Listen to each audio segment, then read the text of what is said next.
Hello दोस्तों। आज हम R R B A L P C B T one 25 नवंबर 2024 के थर्ड शिफ्ट का क्वेश्चन करवा रहे हैं। पहला सवाल देखिए।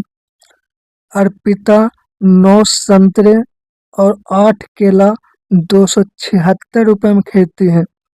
जब एक संतरे का मूल्य 10% कम हो जाता है और एक केले का मूल्य वही रहता है, तो 5 संतरे और 10 केलों का मूल्य 210 रुपये हो जाता है।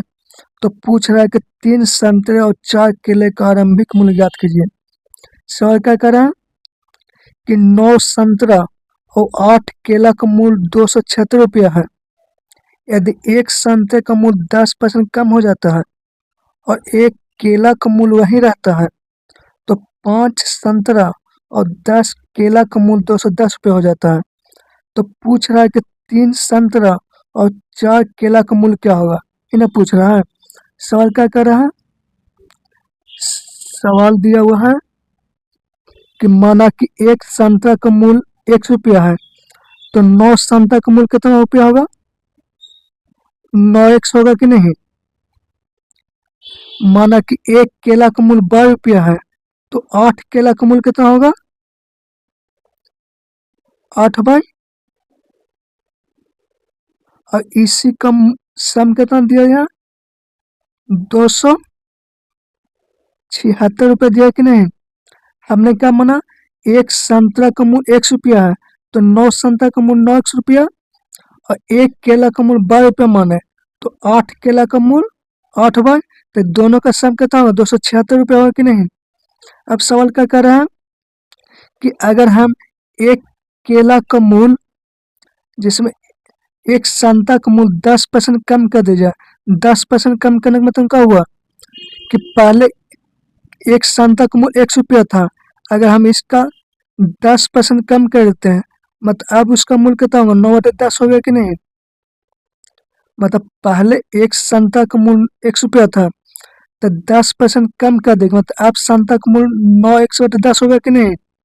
और केला का मूल्य तो वही रह गया, और केला का मूल्य 22 के 22 रह गया। पहले केला का मूल्य 12 रुपया, तो आज भी 12 रुपया हो गया। तो फिर क्या करा कि 5 संतरा और 10 केला का मूल्य 210 रुपया है, तो एक संतरा का मूल्य 9 है, तो 5 संतरा का मूल्य कितना होगा, 5 से गुना कर दीजिए, तो 10 केला का मूल्य कितना होगा, 10 से गुना कर दीजिए। तो ये दोनों का सम कितना दिया हुआ है, 210 दिया है कि नहीं। अगर इसको हम सोल्व करेंगे तो 5 से क्या होगा, 2 कटेगा, और इसका हम एलसीएम लेंगे तो क्या आ जाएगा, 9x और प्लस ये 2 को जब एलसीएम लेंगे तो क्या होगा, 20/20 बराबर क्या हो जाएगा, 210 को 2 से गुना करेंगे तो 420। अब यहाँ पर सवाल देखिए, ये क्या होगा, दो इक्वेशन 2 टर्म वाला सवाल होगा कि नहीं। तो यहाँ सब क्या घटा देते हैं, घटाएंगे तो क्या होगा, 9 1 से 9 खत्म, तो 8y में से 20y घटाएंगे तो कितना होगा, 12y बराबर 420 में से 276 घटाने कितना होगा, 4 7 4 11 144 आ गया कि नहीं। मतलब बाई का मान कितना निकल गया, 12। तो यहाँ से एक्स का मान निकाल सकते हैं, या तो पहले क्वेश्चन या दूसरे क्वेश्चन में बाई का मान रख के निकाल दिए। जिसमें पहले क्वेश्चन में बाई का मान रखते हैं तो एक्स का मान कितना आ जाएगा, तो 9x बराबर कितना हो जाएगा, 12×8 = 96। मतलब 276 में 96 घटाए कितना आएगा,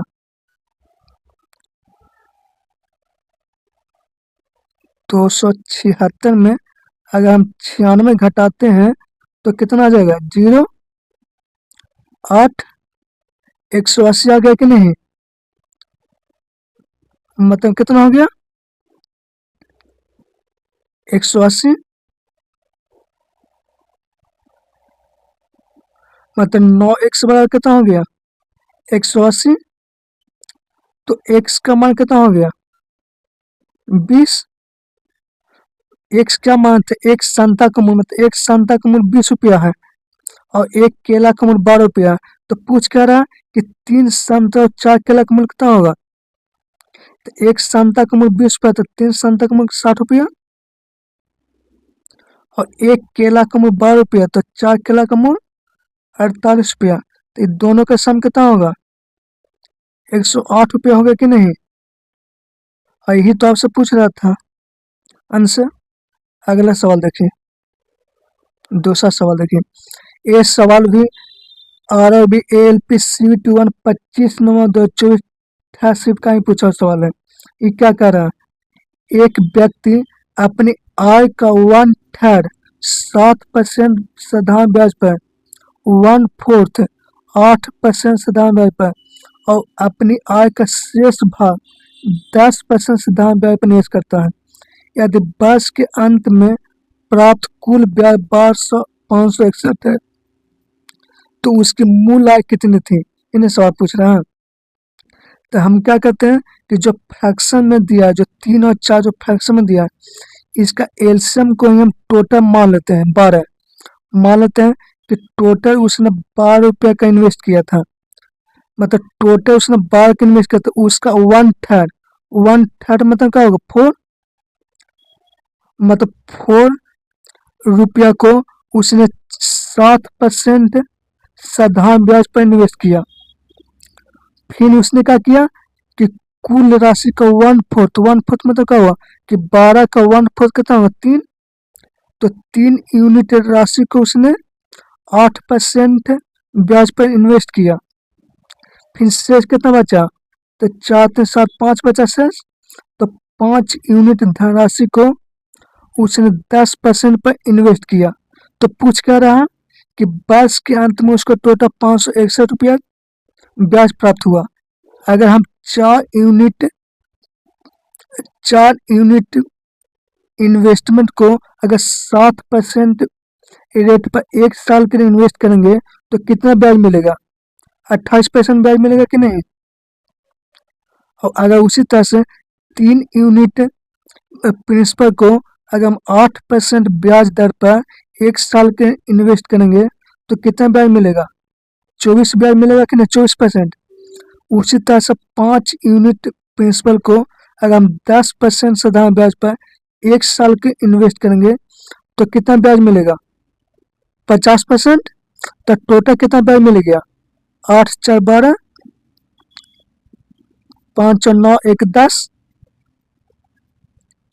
102% टोटल ब्याज मिला कि नहीं। और इसी का मान कितना दिया हुआ, 561 दिया हो कि नहीं। 102% का मान 561। तो पूछ रहा है कि मूल आय कितना मान था 12, तो 12 का मान कितना होगा, ये तो सवाल पूछ रहा था। तो 102% का मान 561 है, तो 1% का मान कितना हो गया, 102 से डिवाइड कर दिए, तो 12 का मान कितना हो गया, निकाल देते हैं कितना होगा। अगर 6 से काटते हैं तो 1 मतलब 6, 7 का 42 17 और 6 दूनी के 12। अगर 7 से डिवाइड करें तो कितना होगा, 17 तिया 51 और 17 51, 33 मतलब कटेगा और 33 गुना 2 मतलब 6600 आ गया कि नहीं। क्योंकि नीचे परसेंटेज तो ऊपर परसेंटेज हटेगा तो ऊपर डबल जीरो चिपकेगा कि नहीं, मतलब 6600 रुपया होगा। इसका आंसर पूछ रहा था। तीसरा सवाल देखिए, ये सवाल क्या कह रहा है, एक व्यक्ति का जनवरी फरवरी मार्च और अप्रैल के महीने का औसत मासिक वेतन 8,000 है और फरवरी मार्च अप्रैल और मई के महीने का औसत मासिक वेतन 85 रुपया है। यदि उसका मई महीने का वेतन 8500 है, 6500 है, तो उसका जनवरी का वेतन पूछ रहा है, सवाल पूछ रहा है। सवाल क्या कर रहा है कि जैसे मैं जनवरी फरवरी मार्च और अप्रैल, इसका एवरेज कितना दिया 8,000, तो इसका सम कितना होगा 3200। 32 हो गया कि नहीं। मतलब जनवरी फरवरी मार्च अप्रैल, इस 4 महीने का औसत वेतन 8,000 है, तो इसका सम कितना होगा, 32 हो गया कि नहीं। उसी तरह से फरवरी, मार्च, अप्रैल और मई,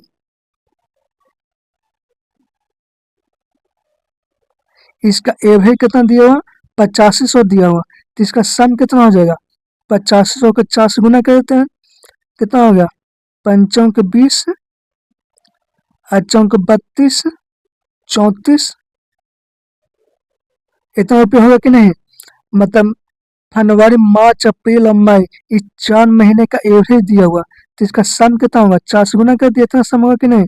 अगर इन दोनों को हम घटाते हैं तो घटाएंगे तो क्या हो जाएगा, देख,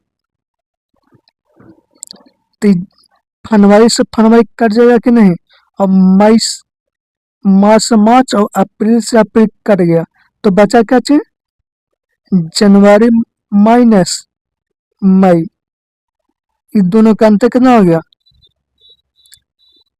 32,000 आ गया कि नहीं। इन दोनों का अंतर 32 आ गया। अब यहाँ पर क्या दिया हुआ कि मई का वेतन 6500 है, तो जनवरी का वेतन क्या होगा, तो जनवरी का वेतन क्या हो गया, 3200, 32,000, और मई है तो ऊपर ही जाएगा तो क्या होगा, प्लस होगा कि नहीं। तो इसका मान कितना दिया हुआ, 6500, तो घटाएंगे तो कितना हो जाएगा, 45, 2000 सोचो, पर 2000 ना आएगा, तो 45,000 रुपये हो गए कि नहीं। यहाँ पर गलती है, जैसे यहाँ पर 2000 आएगा,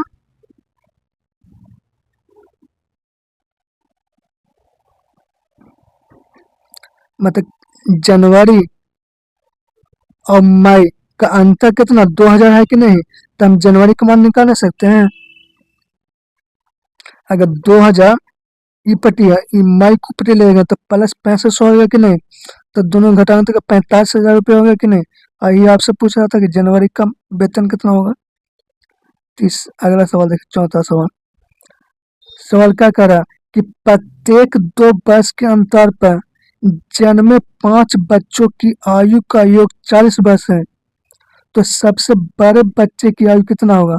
सवाल क्या होगा कि हर एक बच्चा 2-2 वर्ष के अंतर पर जन्म हो रहा है, तो 5 बच्चों का योग 40 दिया हुआ है, तो 5 बच्चों का एवरेज कितना हो गया, 8 हो गया कि नहीं। मतलब जैसे 5 बच्चों का योग 40 है, तो इसका एवरेज कितना हो गया, 8। तो 5 बच्चे, तो एवरेज क्या बताता है, बीच वाली संख्या, मतलब इसके पहले 2 बच्चा होगा और इसके बाद भी 2 बच्चा होगा, तो जो बीच वाली जो तीसरा बच्चा है उसका आयु कितना होगा, 8 वर्ष का होगा। और सवाल क्या लिखा हुआ कि हर एक बच्चा 2-2 वर्ष का अंतर पर जन्म लेता है, तो अगर तीसरा बच्चा 8 वर्ष का है, तो इसका चौथा बच्चा फिर 2 वर्ष के बाद जन्म लेगा, 10 वर्ष का। फिर पांचवा बच्चा कितना होगा, 12 वर्ष का होगा कि नहीं। और 8 के पहले कितना होगा, 6 वर्ष का, और इसका 4 वर्ष का होगा। एवरेज क्या बताते हैं, बीच वाली संख्या, इसमें 5 बचा तो तीसरा जो बच्चा होगा वो 8 वर्ष का होगा। तो फिर इसका अगला बच्चा कौन होगा, चौथा बच्चा। हर बच्चा 2-2 वर्ष के बाद जन्म लेता, मतलब 10 वर्ष के बाद 10 वर्ष का होगा। फिर पांचवा बच्चा कितना होगा, 12 वर्ष का होगा। ये आपसे पूछ रहा था कि सबसे बड़ा बच्चा का आयु कितना होगा, 12 वर्ष का हो गया।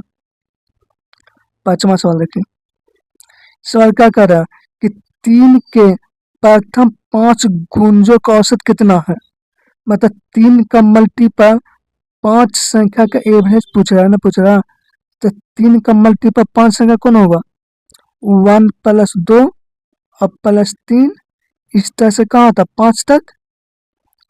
तो इसका एवरेज पूछ रहा, तो क्या होगा, 1 से लेकर 5 तक लगातार संख्या का सम क्या होगा, n × n+1/2, इस सम हो गया। अब इसका एवरेज निकालते हैं, तो टोटल संख्या से डिवाइड करते हैं 5 से, कितना हो गया, 9। ये आपसे पूछ रहा था। छठा सवाल देखिए। पी और क्यू का वेतन 2000 है। पी अपने वेतन का 95% खर्च करता है और अपने वेतन और क्यू, यहाँ पर क्यू होगा, छूट गया क्यू, और क्यू अपने वेतन का 85% खर्च करता है। यदि आप उनकी बचत समान है तो पी का वेतन क्या होगा? सवाल क्या करा कि जैसे पी है जो 95% खर्च करता है तो बचत कितना करता होगा? 5% बचत करता होगा कि नहीं? और क्यू क्या कर रहा है कि 85% खर्च करता है तो बचाता कितना होगा? 15%। और दोनों का कर रहा है इक्वल, क्योंकि लास्ट में क्या बचत समान है, तो यहाँ से पी और क्यू का रेशो निकाल जाएगा कि नहीं? 3/1, मतलब पी और क्यू की आय का रेशो निकल गया कि नहीं? और इस दोनों का सम कितना होगा? 4 यूनिट का मान कितना दिया हुआ है? 2000 दिया हुआ कि नहीं? तो पूछ कर रहा पी का, मतलब 3 का मान पूछ रहा, तो 3 का मान कितना होगा? तो ये कितना होगा? 500 गुना, तो ये भी 500 गुना होगा कि नहीं? मतलब 15,000 रुपया आय होगा कि नहीं? ये आपसे पूछ रहा था पी का। 7वां सवाल देखिए, ये सवाल क्या कर रहा है? एक बंद घनाकार बक्से की लंबाई, चौड़ाई और ऊंचाई 2.5 मीटर, 2 मीटर और 90 सेंटीमीटर है। यदि कैनवास की लागत 70 मीटर स्क्वायर है तो इस बक्से को पूरी तरह से ढकने के लिए आवश्यक कैनवास की लागत क्या होगा? मतलब इस बक्सा को पूरी तरह से ढकना कपड़ा से, तो तो उसका क्षेत्रफल क्या होगा? तो मतलब संपूर्ण पृष्ठीय क्षेत्रफल। तो एक घनाकार बक्सा है, उसका संपूर्ण पृष्ठीय क्षेत्रफल क्या होता है? 2 into L B plus B H plus H L होता है कि नहीं? मतलब 2 इंटू एल बी को गुना करेंगे तो 2.5 को 2 से गुना कितना होगा? 5, प्लस बी एच 2m को 90 सेंटीमीटर, इसको मीटर में देंगे तो 0.9 मीटर आ गया कि नहीं? 0.9 मीटर को 2 से गुना करने कितना होगा? 1.8 मीटर, प्लस 2.5 मीटर को 0.9 मीटर से गुना करेंगे तो कितना होगा? इसमें 2.5 को 0.9 से गुना करते कितना? 9 पच्चे 45, 9 का 18, 4 22, मतलब 2.25 मीटर आ गया कि नहीं? सबको हमने कहा कि मीटर में बदल दिए हैं। जैसे 90 सेंटीमीटर है, इसको मीटर में बदलेंगे तो 0.9 आएगा कि नहीं? तो इसको जोड़े कितना आएगा? 5 2 7, इसको जोड़े कितना आएगा? 5 2 7.25 और प्लस 1.8 कितना होगा? 5 8 2 10, 7 1 8 और 2 से गुना कीजिए, 5 2 के 10, 8 2 के 16, इतना आ गया कि नहीं? अब इसका पूछ कर रहा है कि कैनवास का टोटल क्षेत्रफल इतना निकल गया।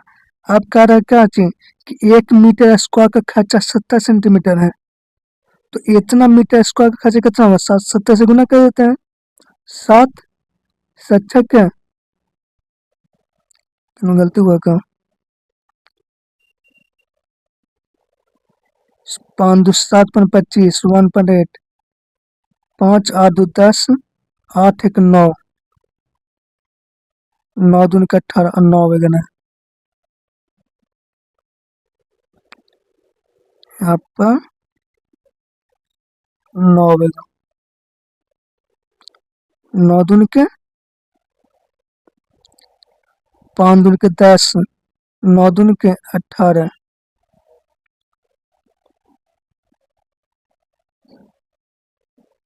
के 18, और गुना करें तो 7 8 56, 7 5 12, 67 रुपये आ गया कि नहीं?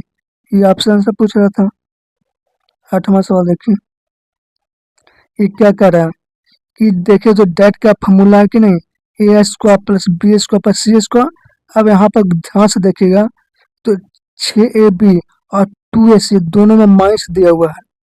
इसका मतलब क्या हुआ? या तो ए बी या तो ए सी में से कोई ना कोई एक नेगेटिव रहा होगा कि नहीं?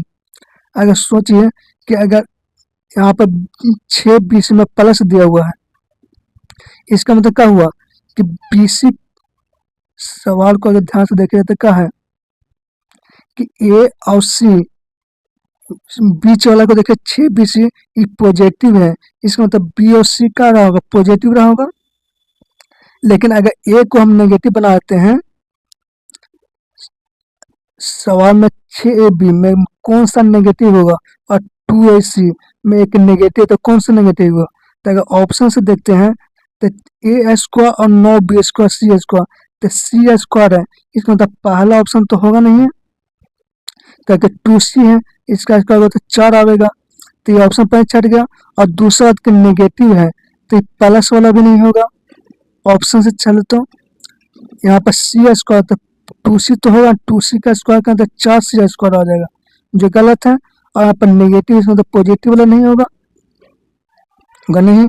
अब अगर हमको B को नेगेटिव में रखते हैं, अगर D ऑप्शन देखते हैं, अगर B को नेगेटिव रखते हैं तो फिर यहाँ पर 6B से E भी नेगेटिव आ जाएगा, तो मतलब D भी ऑप्शन नहीं होगा, तो ऑप्शन कौन बचा? C। ये आंसर हो गया आपका।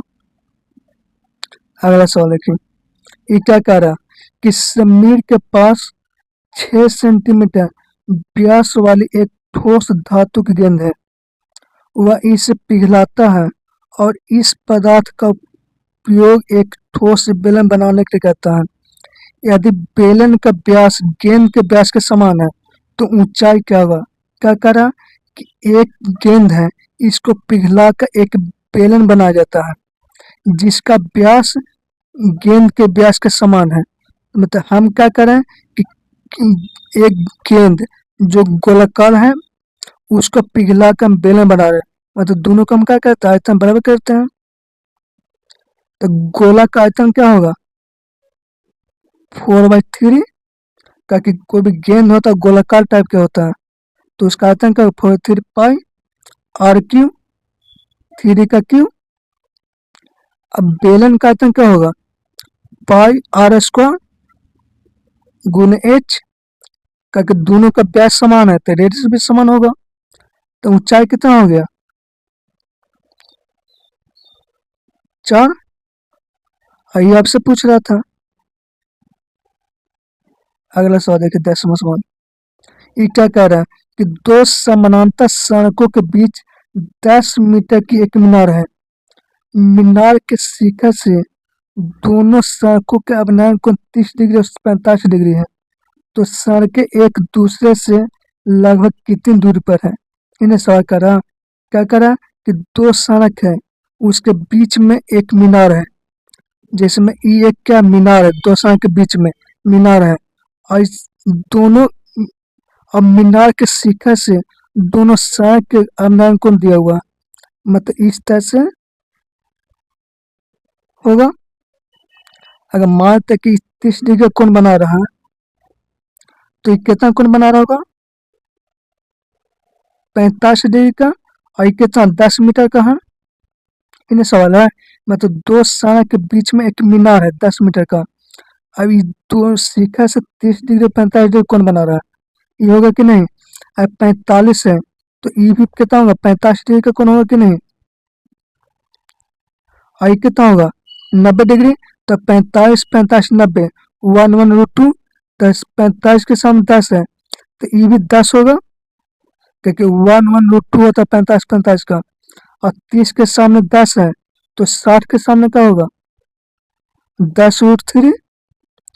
इसका रेशियो होता है क्या? 30 के सामने 1 और 60 के सामने √3 और 90 के सामने 2। तो इसका डिस्टेंस पूछ रहा था कि दोनों सड़कों के बीच का दूरी कितना होगा? कितना होगा? 10√3 + 1, और 10√3 मतलब क्या होगा? √3 का मान क्या था? 1.73, तो इसको जोड़ेंगे तो क्या होगा? 2.7, तो 10 से गुना करें तो 27.32। और ये आपसे पूछ रहा था आंसर 27.32 मीटर। अगला सवाल देखिए, ये क्या कह रहा है कि अरुणा ने जयश्री से 9,000 की धनराशि 10% वार्षिक चक्रवृद्धि ब्याज की दर पर ऋण ली, जो वार्षिक रूप से संयुक्त होती है। सभी बकाया चुकाने के लिए 2 वर्ष बाद भुगतान की गई कुल धनराशि ज्ञात कीजिए। सवाल क्या पूछ रहा, कि 2 वर्ष का अमाउंट पूछ रहा, तो 10% मतलब 9,000 की धनराशि 10% के ब्याज दर से 2 वर्ष का अमाउंट क्या होगा, इन्हें पूछ रहा है। तब मल्टीप्लाई फैक्टर निकालते हैं, तो 10% ब्याज दर, तो 10% का मल्टीप्लाई फैक्टर क्या होगा, 11/10 होगा कि नहीं। तो 10% है, तो इसका मल्टीप्लाई फैक्टर क्या होगा, 11/10। तो 1 साल का ब्याज मल्टीप्लाई फैक्टर कितना हो गया, तो 2 वर्ष का मल्टीप्लाई फैक्टर कितना होगा, इतना 1331 बटे 121 ना होगा,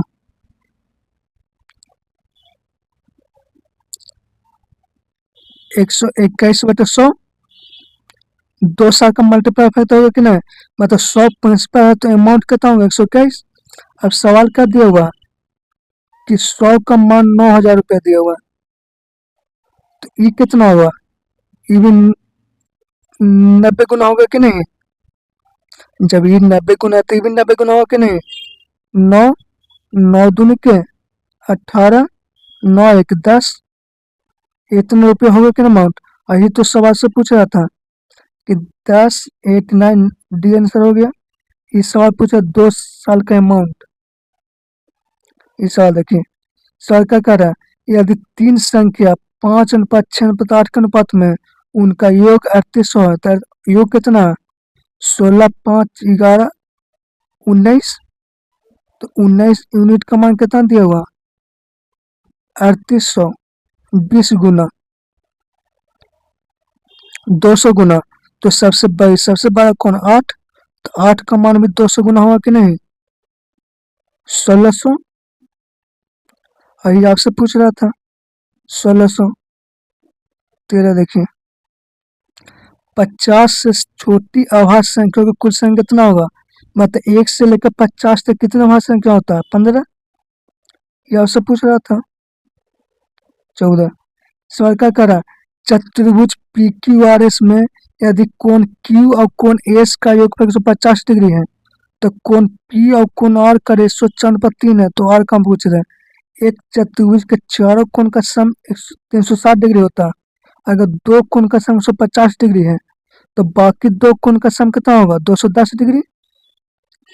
बाकी 2 जो कोण बचेगा उसका सम कितना होगा, 210 डिग्री। और और दोनों कोण का रेशियो कितना दिया, 4/3, मतलब 7 यूनिट का मान कितना दिया हुआ, 210, 30 गुना। तो पूछ क्या रहा, आर का मान, आर कितना 3 यूनिट, तो इसका भी 30 गुना होगा कि नहीं,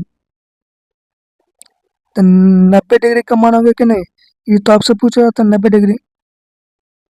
अगला सवाल देखिए, क्या कह रहा है, किसी दुकानदार को 10 रुपया में एक पेन बेचने पर उसके मूल्य के 10 भाग की हानि होती है।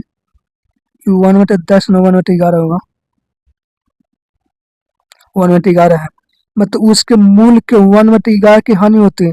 अगर माना कि अगर वस्तु का मूल्य 11 रुपया था, तो उसको 1 का हानि हो गया, तो बेचा कितना होगा, 10 रुपये में बेचा होगा कि नहीं। हमने माना कुछ ही, कि अगर कलम का मूल्य 11 रुपया था, तो उसको 1 रुपया का हानि हो रहा है, मतलब बेच कितना होगा, 10 में। और यहाँ बेच कितना आ रहा है, 10 रुपये में बेच रहा है कि नहीं, 1 गुना। तो ये भी 1 गुना होगा कि नहीं, मतलब खरीदा कितना होगा, 11 रुपये में खरीदा होगा कि नहीं। और ये तो पूछ रहा था, 1/10 नहीं 1/11 होगा। अगला सवाल देखिए, ये क्या कर, एचसीएफ क्या होता है, एक ऐसी मैक्सिमम संख्या जो 450, 1500 और 1650 सभी को काट देवे। तो ऑप्शन से अगर चलते हैं, तो 100, अगर 100 को ऐसे मांगते हैं, तो 100 जो है तो 450 को भी काट देवे, 1500 को भी डिवाइड कर देवे, और 1650 को तक कर पाएगा। तो 100 में देखते हैं, तो 25 चौके 100 4 आता है। तो अगर कोई 100 का फैक्टर क्या 4 है, तो अगर कोई संख्या 100 से कट रहा होगा, तो संख्या 4 से भी तो कटना चाहिए। क्या 450 4 से कटेगा, नहीं कटेगा। इसका मतलब क्या हुआ, कि ए ऑप्शन नहीं होगा। उसी तरह से 20 में भी 4 छुपा हुआ है, तो क्या ये 450 4 को काटेगा? नहीं काटेगा। इसका मतलब ए और डी तो संभव नहीं है। हमने क्या कहा कि एचसीएफ क्या होता है? एक ऐसी मैक्सिमम संख्या जो 450, 1500 और 1650 सभी को काट देवे। अगर 100 को एचसीएफ मानते हैं तो 100 क्या करेगा? 450 को भी काट देगा। तो 450 को अगर काटेगा तो उसमें तो उस संख्या 4 से भी तो काटना चाहिए, क्योंकि 100 में 50 छुपा हुआ है, तो मतलब 450 4 से काटना चाहिए, तो कट नहीं रहा। इसका मतलब 100 एचसीएफ नहीं होगा। तो उसी तरह से 20 में भी 4 छुपा हुआ है, तो 450 को 4 नहीं काट रहा, इसका मतलब 20 भी नहीं होगा।